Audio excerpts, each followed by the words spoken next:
Hello and good morning dear students of class 7th. I welcome you all to the third and final video class of chapter number 5, which is lines and angles. In this class we are going to understand about transversal and angles made by transversal. So what is a transversal? A line that intersects two or more lines at distinct point is called a transversal.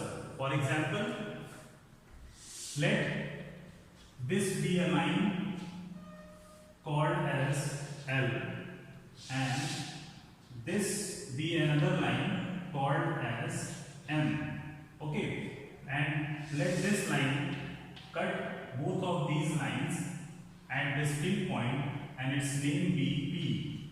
Okay, these distinct point at which line P intersect L, B, A, and the point at which it intersects line M, B, B. Okay, then we can say that line P is a transversal to line L and M. The next topic is angles made by transversal. We know that P is transversal to line L and M. So let's see that how many angles are formed over here.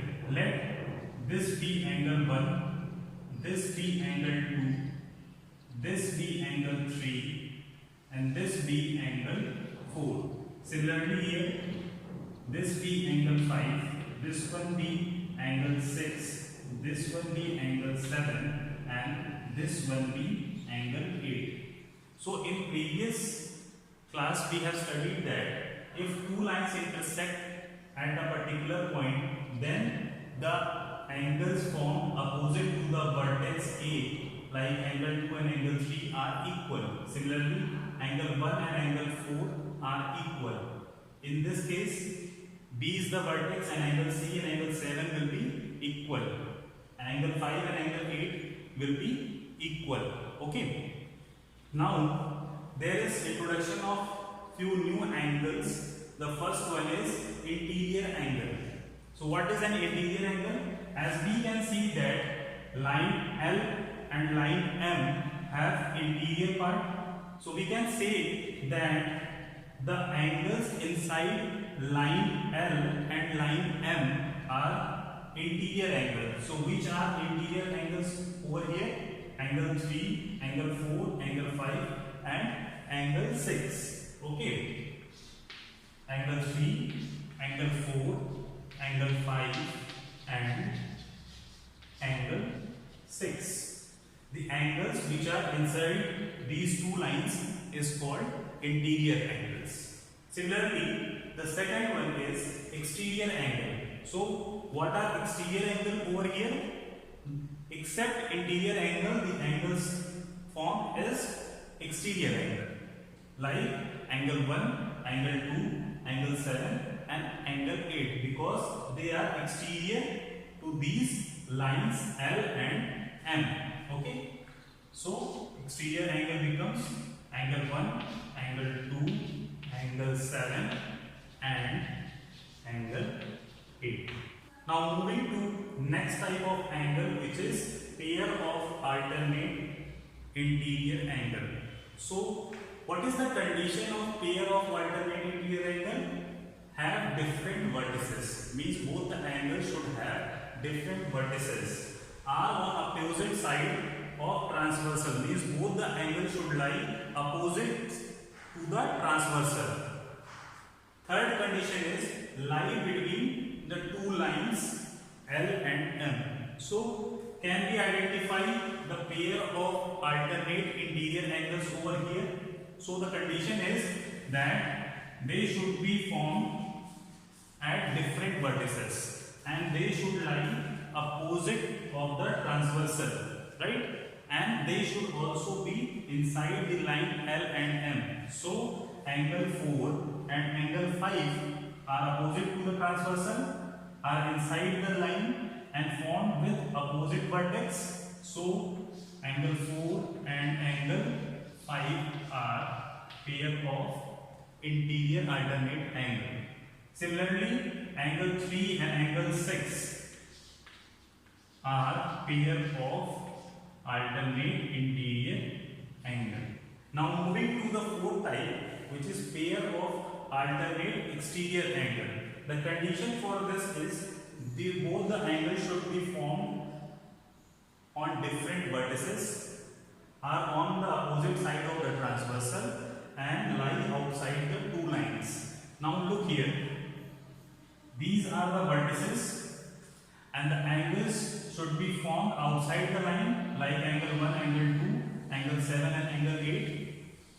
And another condition is that they should be opposite to the transversal. So angle 1 and angle 8 lie at different vertices. They are opposite to the transversal and they both lie outside the line L and M. So angle 1 and angle 8 are pair of alternate exterior angle. Similarly, angle 2 and angle 7 are pair of alternate exterior angle.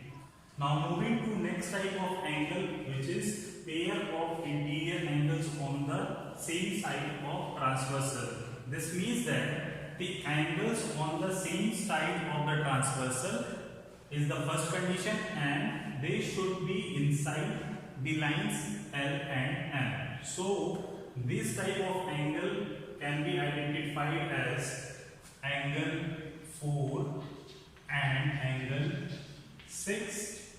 The next one is angle 3 and angle 5. Both of these are pair of interior angles on the same side of transversal. Moving to the sixth type, which is pair of corresponding angles.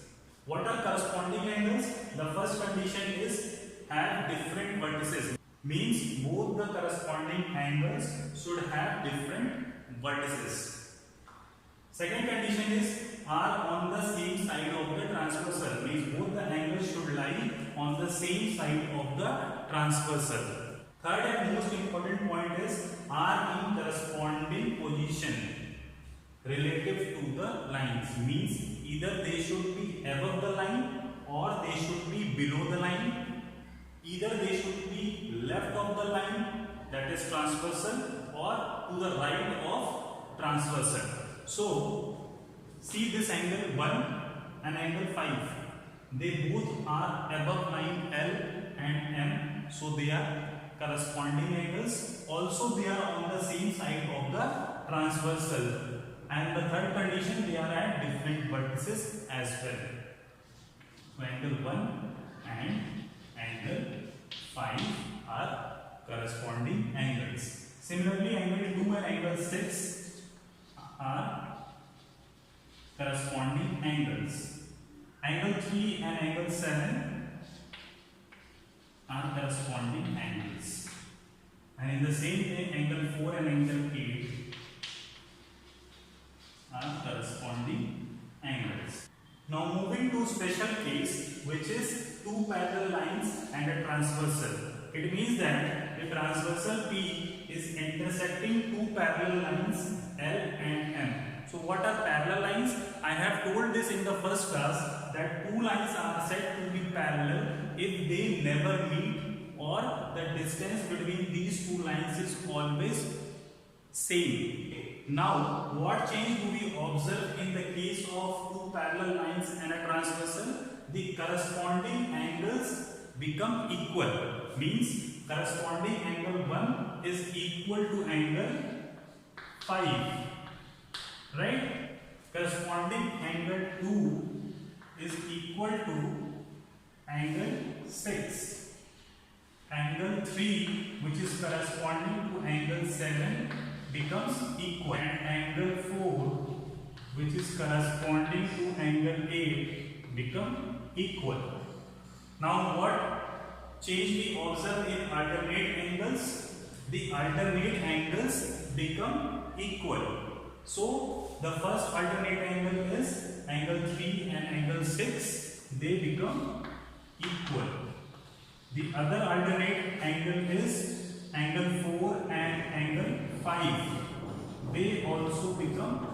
equal.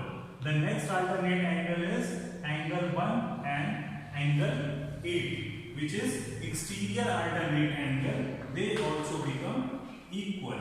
And the last one is angle 2 and angle 7.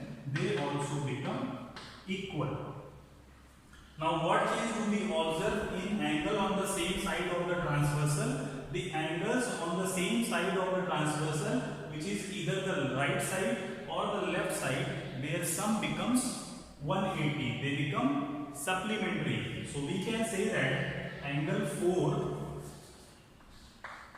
plus angle 6 is equal to 180 degree, and angle 3 plus angle 5 is also 180 degree. Now let's do few questions of exercise 5.2.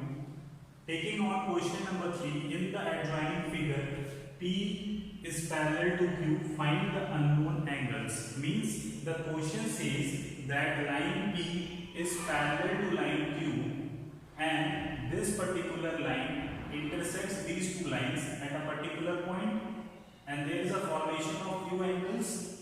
We are given only this angle, but we know that if this is a line, then sum of these two angles will be 180 degree by the property linear pair.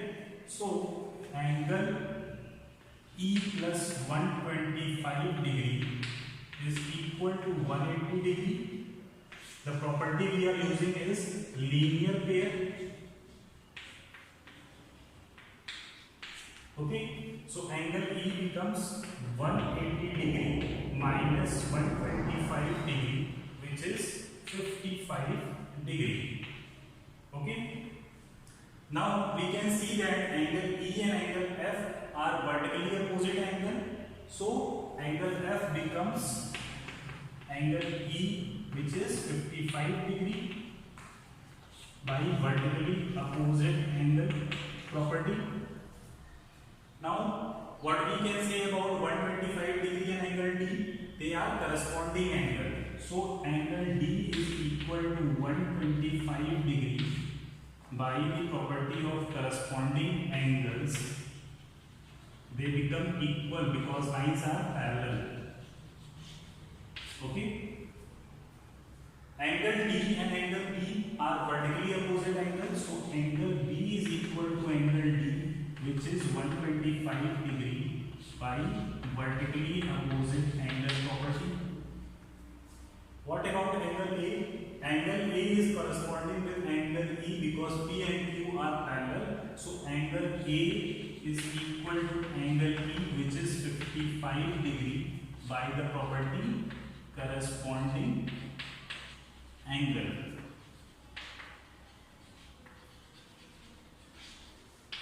Right? Which angle is left? Angle C. And angle C is vertically opposite with angle A. So angle C is equal to angle A, which is 55 degree vertically opposite angle. In this way we have found all the angles. Taking question number 6, part 1. In the given figure, decide whether L is parallel to M. What is given in this figure? The angles on the same side of transversal. And by the property we know that if two lines are parallel, the angles on the same side of the transversal have a sum equal to 180 degree. So let's check their sum. 126 degree plus 44 degree is equal to 170 degree, which is not equal to 180 degree. So we can say that line L is not parallel to line M. The reason would be sum of two angles on the same side of transversal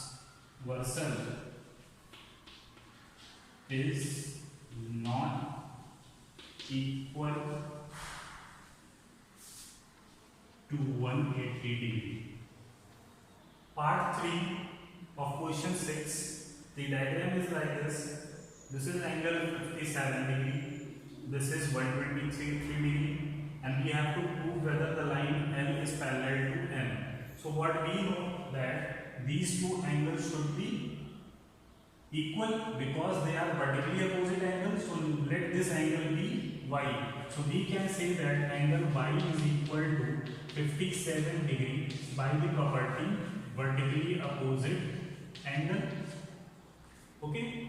Now we can see that angle Y and angle 123 degrees is on the same side of the transversal. So their sum should be 180 degree. So that line L should be parallel to line M.